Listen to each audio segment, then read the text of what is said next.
Good morning. कसे आहे सगळे? एकदा एक फ्रेंड्सचा ग्रुप असतो, तो जातो ट्रेकिंगला. ट्रेकिंगला गेल्यावर तिथे त्यांच्या एका टप्प्यावर गेल्यावर तिथे खूप गर्दी असते आणि भरपूर चढून आलेले असतात ते. तर तिथले लोक, अरे यार किती गर्दी आहे, आपण एवढं चढून आलो आणि इथे एवढी गर्दी. तर त्यातला एक जण म्हणतो, आपण अजून थोडं पुढे जाऊ, तो एक पहाड दिसतोय त्याच्यावर जाऊ. तर हे ग्रुपमधले म्हणतात, जाऊ दे यार, तिथे जाऊन तसंच असेल, त्यापेक्षा आम्ही इथेच थांबतो, प्रकृतीचा आनंद घेतो. आणि तो जो असतो एकटा, तो निघतो पुढे आणि एक 2.5-3 3.5 तासाच्या डिफरन्सने तो त्या पहाडावर पोचतो. तिथे गेल्यावर खूपच सुंदर नजारा असतो आणि जसा तो तिथे पोचतो तसं तिथे ऑलरेडी जे पोचलेले असतात, थोडेसे लोक पोचलेले असतात, तुरळक गर्दी असते. तर ते त्याचं स्वागत करतात, म्हणतात वेलकम.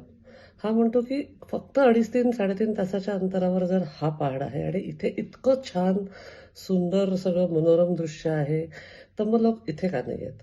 तर तो तिथला जो असतो त्यांचा गाईड किंवा तिथला तो जो पोचलेला असतो, तो सांगतो की लोक खूप थोड्याशा याच्यावर कंटाळून प्रयत्न करायचं आणि धैर्य सोडून देतात.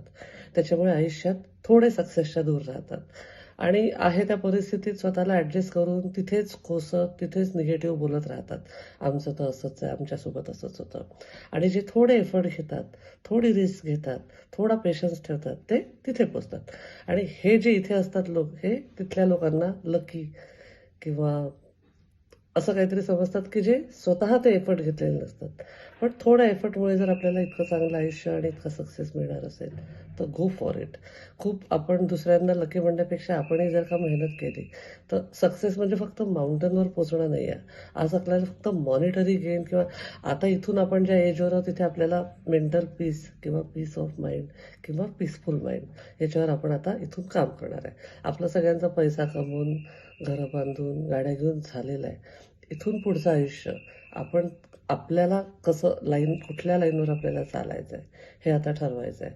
त्याच्यामुळे पेशन्स ठेवा, रिस्क घ्या, थोडे एफर्ट घ्या, घाबरू नका आणि छान आयुष्य जगा. You all can have a beautiful life. Stay bless. I love you all.